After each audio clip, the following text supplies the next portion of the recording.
పెద్ద డోర్నాల్లోని ఒక శివబాలాజీ ట్రేడర్స్ అనే సిమెంట్ షాప్లో షట్టర్ ఫాల్స్ కీస్తో ఓపెన్ చేసి ఈ కబోర్డ్లో పెట్టుకున్న 90,000 నగదు దొంగలించడం జరిగింది. దాని మీద కేసు రిజిస్టర్ చేశాను. అదేవిధంగా క్లూస్ టీమ్ని పిలిపించాం.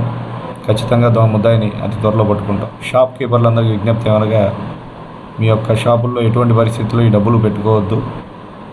ఆ రోజు బ్యాంకులో కట్టుకుంటే మీకు చాలా ఉత్తమమైన పని.